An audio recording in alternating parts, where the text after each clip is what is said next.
Good morning, students. Plus 2 Sampathika Shastra online class like all vidyarthikaleyum swagatham cheyunu. So in the last class we discussed about the subject matter of macroeconomics. സ്ഥൂല സാമ്പത്തിക ശാസ്ത്രം കൈകാര്യം ചെയ്യുന്ന വിഷയങ്ങളുമായി ബന്ധപ്പെട്ട ടോപ്പിക്കാണ് കഴിഞ്ഞ ക്ലാസ്സിൽ നമ്മൾ ഡിസ്കസ് ചെയ്തത്. Macroeconomics can be defined as the study of the economic system as a whole. സമ്പദ്ഘടനയെ മുഴുവനായിട്ടും പഠിക്കുന്ന സാമ്പത്തിക ശാസ്ത്ര ശാഖയാണ് സ്ഥൂല സാമ്പത്തിക ശാസ്ത്രം. It studies the linkages between the different sectors of the economy. ഒരു സമ്പദ്ഘടനയുടെ വിവിധ വിഭാഗങ്ങൾ തമ്മിലുള്ള ബന്ധം പഠിക്കുന്നു, ലിങ്കേജസ് പഠിക്കുന്നു. ഒരു സമ്പദ്ഘടന അതിന്റെ എൻറ്റയറിറ്റിയിൽ, we studying the economic system in its entirety, then such study comes under macroeconomics. So how this subject emerged, how the macroeconomics emerged as a subject, എങ്ങനെയാണ് മാക്രോ എക്കണോമിക്സ് എന്ന വിഷയം ഒരു പ്രത്യേക സബ്ജക്റ്റായിട്ട് പ്രത്യേക വിഷയമായിട്ട് ആവിർഭവിച്ചു? That is the discussion in this session.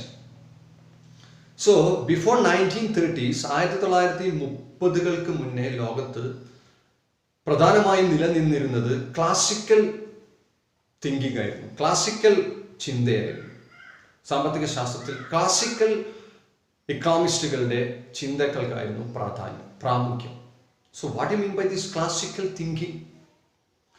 According to the classical economists, they assume that all the resources employed in the economy are fully utilized, or full employment of resources. സമ്പദ്ഘടനയിലെ മുഴുവൻ വിഭവങ്ങളെയും പൂർണ്ണമായിട്ടും ഉപയോഗിക്കുന്നു എന്ന ഒരു തത്വമാണ് ക്ലാസിക്കൽ സാമ്പത്തിക ശാസ്ത്രജ്ഞർ മുന്നോട്ട് വെച്ചത്. That means all the laborers are fully employed. എല്ലാ തൊഴിലാളികൾക്കും ജോലിയുണ്ട്. No one is unemployed. And all the machines in the factories are working in their fullest capacity.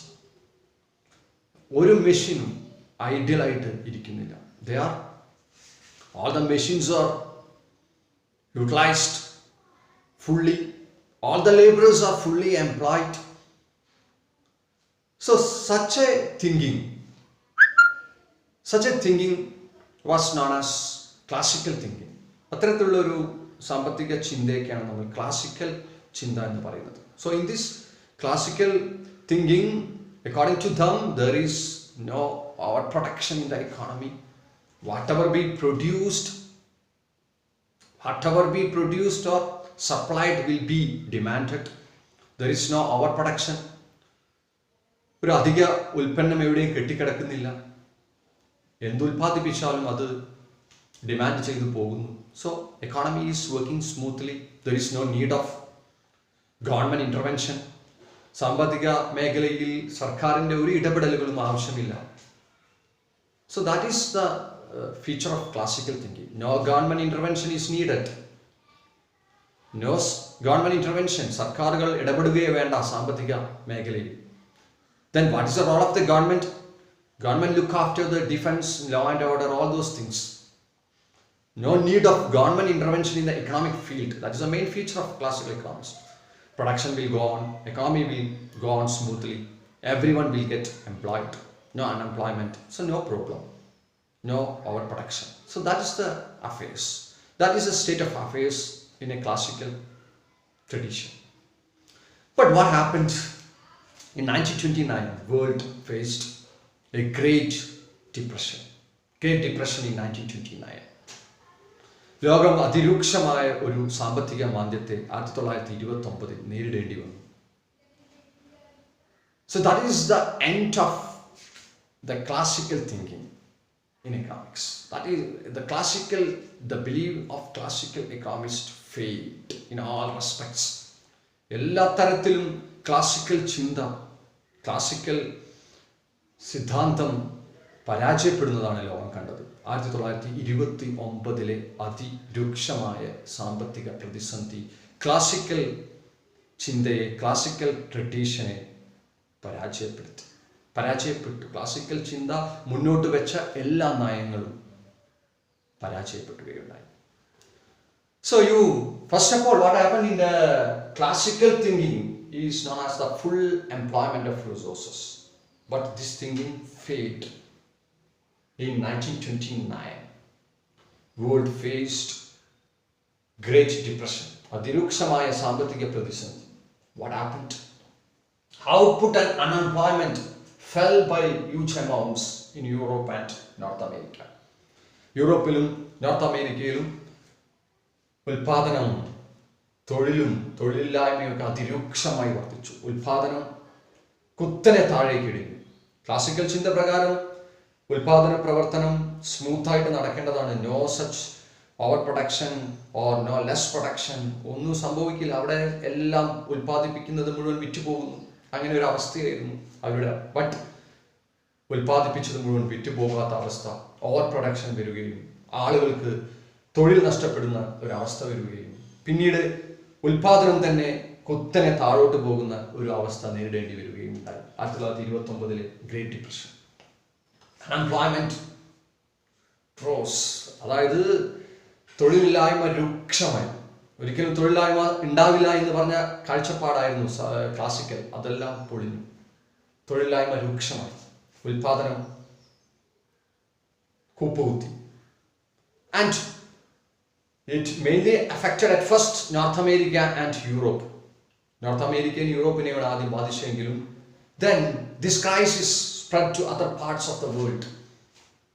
And at that time in USA, the crisis made unemployment rose from 3 to 25%. 3% നിന്ന് 25%ലേക്ക് അമേരിക്കയുടെ തൊഴിലില്ലായ്മ ഉയർന്നു. And what about the output of the USA? Production fell by about 33%. 33%ലേക്ക് ഉൽപാദനം കൂപ്പുകുത്തി അമേരിക്കയുടെ. So this Great Depression spread to every part of the world. ലോകത്തിൻ്റെ എല്ലാ ഭാഗങ്ങളിലേക്കും ഈ ഒരു crisis ചെന്നെത്തി. So there is no policy there to lessen this crisis. ഒരു രാജ്യത്തിൻ്റെ കയ്യിലും യാതൊരു തരത്തിലുള്ള ഒരു നയവും ഉണ്ടായിരുന്നില്ല ആ കാലഘട്ടങ്ങളിൽ. At that time, a book was published. And the name of the book, The General Theory of Employment, Interest and Money. The General Theory of Employment, Interest and Money. This book was published in the year 1936 by a British economist, John Maynard Keynes, James Keynes. The General Theory of Employment, Interest and Money എന്ന ഒരു പുസ്തകം 1936 പ്രസിദ്ധീകരിക്കുകയുണ്ടായി. And in this book he criticized the classical thinking and he argued for government intervention in the economic field.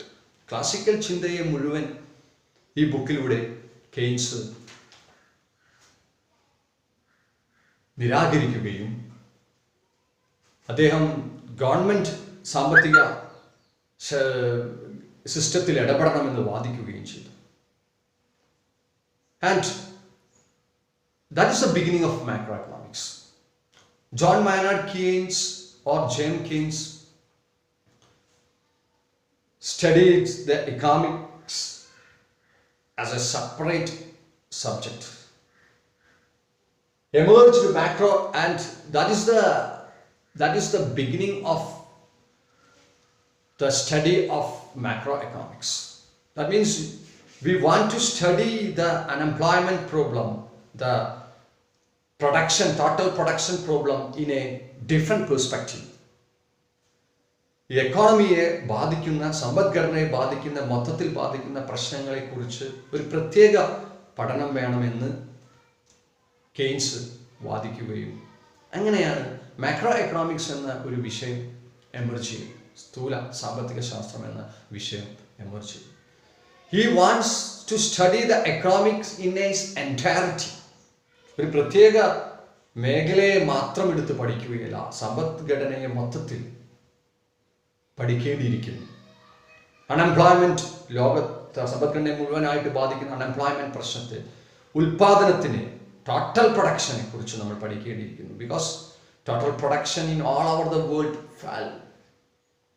Unemployment കുത്തനെ താഴോട്ട് പോയി. So we have to study the economy in its entirety and thus the macroeconomics emerged as a separate subject. So the contribution of John Keynes is very much in this field. Okay, that is the emergence of macroeconomics. Once more, before 1930s, classical thinking prevailed. They thought all the resources are fully employed, there is no crisis, production will go on. But what happened? Great Depression occurred in 1929. Output and employment fell in Europe and North America, and it spread to other parts of the world. In USA, unemployment rose from 3 to 25%, and the output in USA fell by 33%. And at that time, John Keynes published a book. The name of the book is The General Theory of Employment, Interest and Money in 1936. He argued for government intervention in the economic field, and he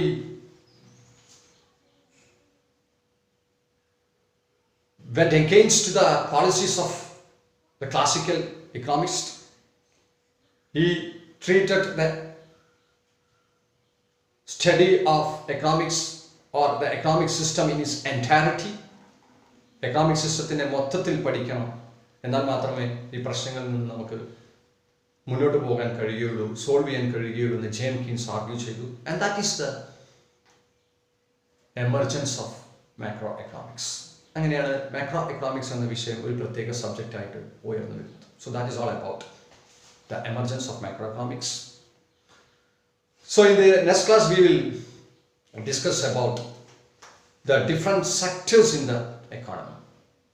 You know, economics, macroeconomics sees the economic system as interlinkages. There is interlinkages between different sectors, and we have to know what are the different sectors of an economy. That we will discuss in the next class.